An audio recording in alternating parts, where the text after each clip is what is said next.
malamang nakakabili siya kasi vlogger siya.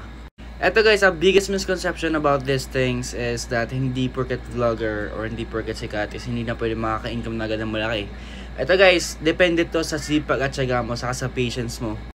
Eto kasi pinopromote ko guys is magla-live ka lang ng 1 hour per day. Kikita ka na agad ng sobrang daming pera. Kaya gusto ko lang din i-share sa inyo para lahat tayo sabay aangat, diba?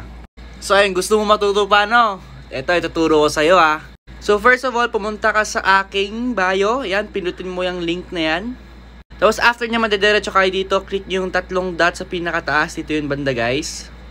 After nyo ma-download yun, is mag-create lang agad kayo ng account.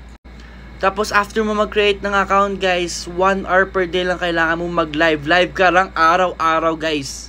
Saka ito guys, inculcate ko lang ha.